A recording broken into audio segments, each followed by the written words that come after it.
नमस्कार साथियों, उड़ान एकेडमी द्वारा संचालित दृश्यम क्लासेस में आपका स्वागत है। मैं ओंकार यादव फिर एक बार आपके साथ उपस्थित हूँ हिंदी विषय को लेकर। हिंदी विषय में हम पढ़ रहे थे वर्ण विचार, हमारा टॉपिक चल रहा था।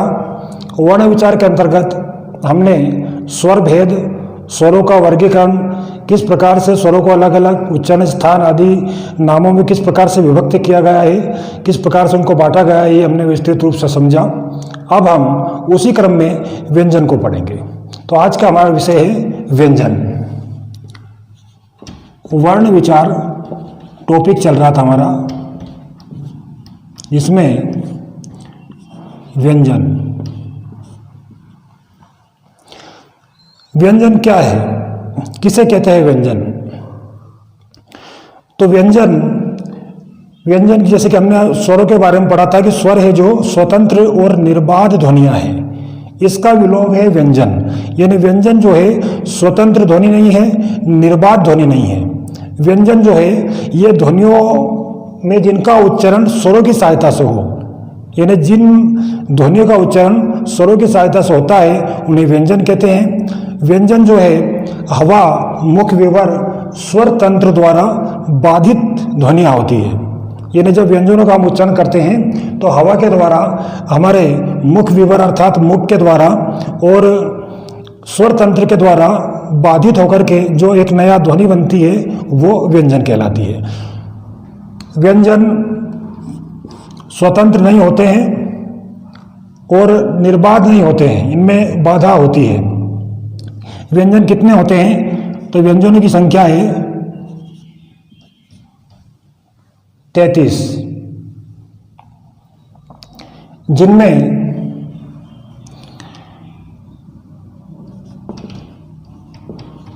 स्पर्श व्यंजन 25, अंतस्थ व्यंजन 4 और ऊष्म या संघर्षी व्यंजन 4। इस तरह से इनकी संख्या 33 होती है। तो व्यंजनों में सबसे पहले हम पढ़ेंगे स्पर्श व्यंजन, यानी व्यंजन को भी विभक्त किया गया है, अलग अलग भागों में इनका वर्गीकरण किया गया है। तो सबसे पहले हम पढ़ेंगे स्पर्श व्यंजन।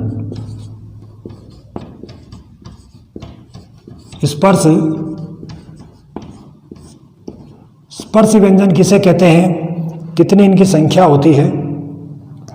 तो स्पर्श व्यंजन वो व्यंजन है जो जीभ है, ओष्ठ, तालु आदि से जब स्पर्श होता है इनका उच्चारण करने में, इनके स्पर्श के, इनकी सहायता से जब किसी वर्ण का उच्चारण होता है तो वो स्पर्श व्यंजन होते हैं। यानी हमारे मुख के जो मुख्य मैंने आपको भाग बताए हैं, इनके स्पर्श की सहायता से जिस वर्ण का उच्चारण होता है वो स्पर्श व्यंजन होते हैं। कितनी संख्या है इनकी?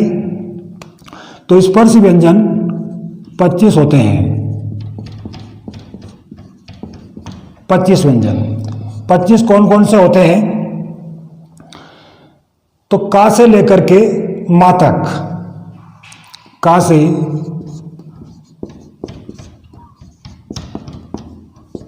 मा तक, यानी का वर्ग से, यानी पांचों वर्ग, ये 5 वर्ग भी आपको ध्यान होना चाहिए, इनका क्रम भी याद होना चाहिए। कौन कौन से वर्ग है वो? का वर्ग, चा वर्ग, टा वर्ग, ता वर्ग और पा वर्ग। ये 5 वर्ग है। इन पांचों में 5-5 वर्ण यानी व्यंजन होते हैं। इनको याद रखने का एक आसान सा तरीका है कचट तप। कचट तप, ये शब्द अगर आपको याद है तो आप इनको आसानी से क्रम से याद रखोगे। इनका क्रम बहुत ही महत्वपूर्ण है, क्योंकि यदि क्रम इनका आगे पीछे हो जाएगा तो फिर वो व्यवस्था भंग हो जाएगी जिस व्यवस्था के अंतर्गत वर्णमाला को बनाया गया है। तो कचट तप के द्वारा इस क्रम को हम याद रख सकते हैं। का से का वर्ग अर्थात का, खा, गा, घा, गा। इसी प्रकार हम इनको सबको लिखेंगे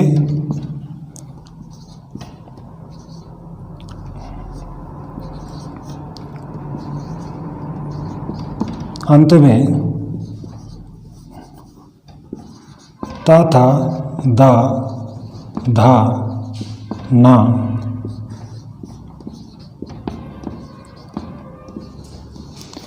ये जो 25 वर्ण हैं इन्हें स्पर्श व्यंजन कहते हैं। सामान्यतः इन 25 वर्णों को स्पर्श व्यंजन कहते हैं। ये स्पर्श व्यंजन बार बार कह रहा हूं कि सामान्यतः कहे जाते हैं, मतलब इनको ही स्पर्श व्यंजन कहते हैं। पर इसमें एक विशेष बात है जो आपको ध्यान रखना है। मैंने कहा था कि हम विशिष्ट चीज़ों को भी समझेंगे, सामान्य से विशिष्ट स्तर तक की बातों को समझेंगे। तो 25 व्यंजनों में भी स्पर्श और कम है। मूलतः अगर देखे जाए तो 25 व्यंजन स्पर्श व्यंजन नहीं है। सामान्यतः हर पुस्तकों में आपको पढ़ने को मिलेंगे कि 25 व्यंजन स्पर्श व्यंजन होते हैं, किंतु मूलतः 25 नहीं होते हैं। किस प्रकार नहीं होते हैं आइए देखते हैं। तो ये जो पांचों वर्ण है इन्हें नासिक के व्यंजन बोलते हैं। नासिक के, नासिक के व्यंजन है, जैसे कि नाम से स्पष्ट है इनका उच्चारण नाक से होता है, नासिक के व्यंजन। इसके बाद ये जो 4 वर्ण है, 4 व्यंजन है, इन्हें स्पर्श संघर्षी व्यंजन बोलते हैं। यानी स्पर्श व्यंजन तो है ये, किंतु संघर्षी उष्ण संघर्षी व्यंजन है। इसके उच्चारण में हवा का प्रयोग भी होता है, ज़्यादा होता है, तो इनको बोलते हैं स्पर्श संघर्षी, स्पर्श संघर्षी। तो इस तरह 5, 4, 9 व्यंजनों को हम कम करते हैं 25 में से, तो पाते हैं कि मूलतः 16 व्यंजन स्पर्श व्यंजन होते हैं। स्पर्श व्यंजन को एक बार फिर समझिएगा आप। स्पर्श व्यंजन सामान्यतः 25 व्यंजन स्पर्श होते हैं, का से लेकर मा तक, कचट तप, यानी 5 वर्ग के व्यंजन स्पर्श व्यंजन कहलाते हैं। किंतु अगर मूलतः देखा जाए तो इनमें से 16 व्यंजन ही स्पर्श व्यंजन है। इनमें 5 व्यंजन नासिक के कहलाते हैं, पंचम वर्ण, और 4 ये 4 वर्ग के चारों जो वर्ण है व्यंजन है ये स्पर्श संघर्षी व्यंजन कहलाते हैं। इसके बाद ये स्पर्शी व्यंजन हुए। अब हम देखते हैं अंतस्थ व्यंजन। अंतस्थ व्यंजन, अंतस्थ जैसा कि नाम से स्पष्ट है कि हमारे अंतःकरण से इनका उच्चारण स्थान एक विशेष अलग रहता है। अंतस्थ व्यंजन दूसरा जो है स्पर्श के बाद अंतस्थ व्यंजन कौन कौन से हैं? तो अंतस्थ व्यंजन में या से लेकर के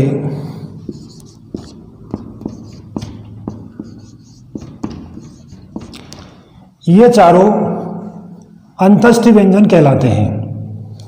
इनकी आवाज़ हमारे कंठ से यानी अंता से, अंता माने होता है अंदर का हिस्सा, अंदरूनी हिस्सा, वहाँ से आवाज़ इनकी निकलती है। तो ये हुए आपके चारों वर्ण अंतस्थ व्यंजन। इससे पहले हमने पढ़े 25 सामान्यतः कहे जाने वाले 25 वर्ण आपके स्पर्श व्यंजन, हमें 33 पूरे करना है। इस प्रकार से स्पर्श 25, अंतस्थ 4, उष्ण 4, इस तरह 33 व्यंजन होते हैं जिनमें ये 4 अंतस्थ हुए। तीसरा आपका है उष्ण व्यंजन।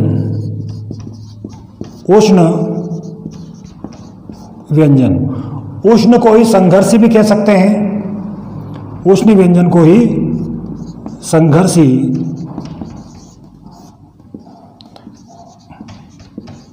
संघर्षी व्यंजन कौन कौन से है? संघर्षी व्यंजन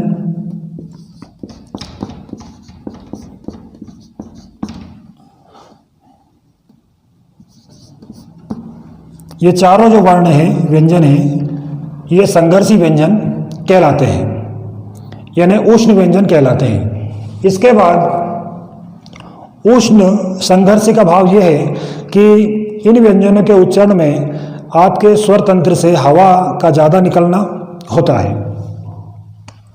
चौथा प्रकार है संयुक्त व्यंजन।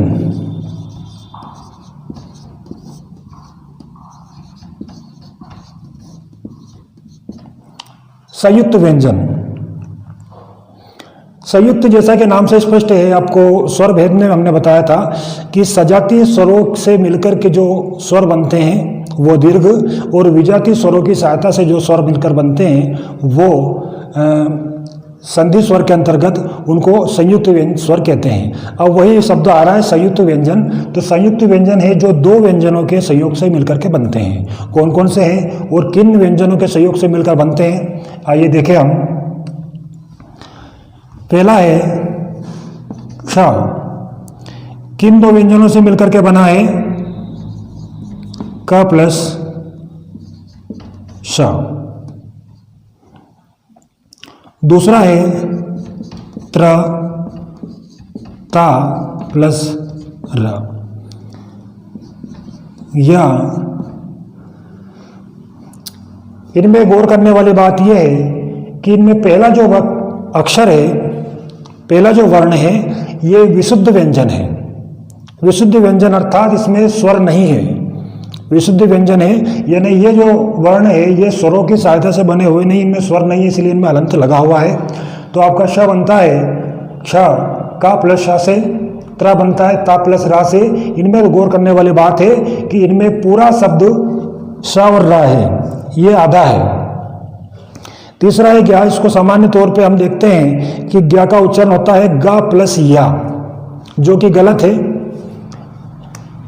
ये ज्या प्लस यहां से मिलकर के बनता है।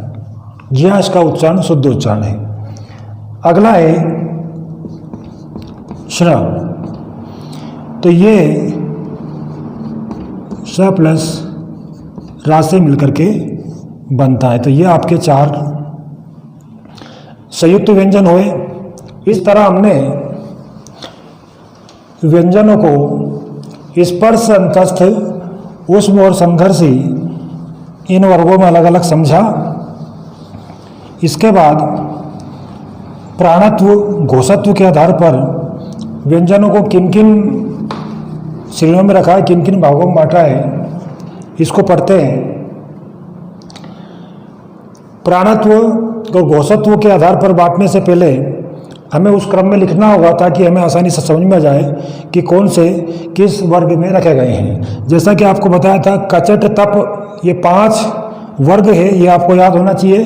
तो एक बार फिर मैं लिख रहा हूँ का, ख, ग, घ, ङ।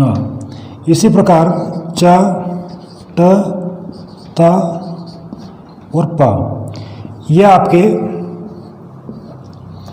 का वर्ग, चा वर्ग, टा वर्ग, ता वर्ग, पा वर्ग, ये पंचम वर्ण इस प्रकार से लिखाए जाएंगे। अब हम घोषत्व के आधार पर, घोषत्व ने आपके स्वर तंत्रियों में कंपन के आधार पर व्यंजनों को कितने भागों में बांटा है के आधार पर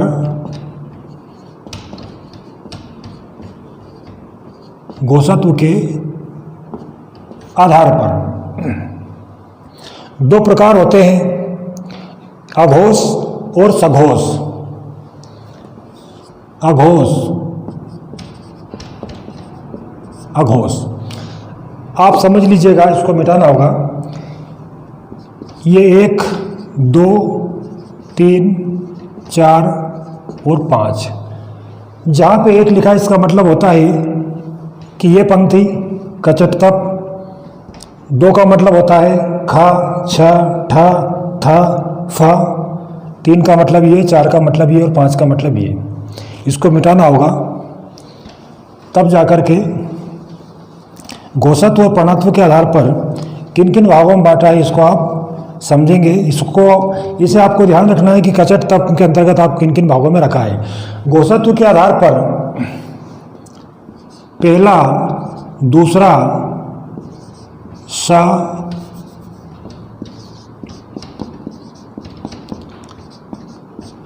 इस तरह 5, 5, 10, 3, 13,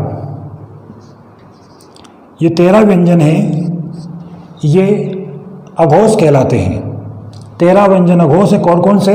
पहला कचट तप, दूसरा ख, छ, इस प्रकार से दूसरा वाला। तो ये अघोष है। इधर देखा जाए सघोष, सघोष को ही घोष भी कहा जाता है। घोषत्व आधार, जैसा कि आपको पहले बताया था कि स्वर तंत्रों में कंपन जो होता है वो वर्ण, वो व्यंजन, सघोष जिनके उच्चारण में कंपन होता है और अघोष जिनके उच्चारण में कंपन स्वर तंत्रों में नहीं होता है। तो अघोष कौन कौन से है? पहला दूसरा उसमें है, तो तीसरा, चौथा, पांचवा। इसके बाद य, र, ल, व और हा। 5, 10, 15 और 5 ये, इस प्रकार से 20 व्यंजन आपके सघोष होते हैं। 20 व्यंजन प्लस 10 स्वर जो आपने पिछली वीडियो में पढ़े थे, इस प्रकार से 30 वर्ण सघोष है। फिर देखते हैं प्राणत्व के आधार पर। प्राणत्व यानी श्वास, प्राणत्व के आधार पर एक होता है अल्प प्राण, दूसरा होता है महाप्राण। अल्प प्राण और महाप्राण। 1, 3, 5 य, र, ल, व। 1, 3, 5 से आशय है का, खा छोड़ो फिर गा, घा छोड़ो फिर ना, यानी कि 5, 10, 15, 4, 19 वर्ण जो है, 19 आपके जो व्यंजन है वो अल्प प्राण है। महाप्राण कौन कौन से होते हैं? तो 1, 3, 5 इधर है, तो 2, 4, 2, 4 के बाद श, श, स, हा। इस तरह 14 व्यंजन आपके महाप्राण है। और इधर देखा जाए तो अल्प प्राण में 15, 4, 19 प्लस 10 स्वर जो आपने पिछले चैप्टर में आपने पढ़ा था। तो इस तरह 29, कुल मिलाकर 29 वर्ण अल्प प्राण है, 14 वर्ण महाप्राण है। इस तरह आज आपने व्यंजन के अंतर्गत जाना कि स्पर्श व्यंजन, अंतस्थ व्यंजन, संघर्ष या ऊष्म व्यंजन, संयुक्त व्यंजन कौन कौन से हैं, किन किन प्रकार से उनको अलग अलग बांटा है। इसके बाद में प्राणत्व के आधार पर, घोषत्व के आधार पर आपने जाना। इसके बाद आने वाले वीडियो में आप देखेंगे कि उच्चारण स्थान, कंठ, तालु, मूर्धा, दंत, ओष्ठ आदि के आधार पर इनको किन किन भागों में बांटा गया है।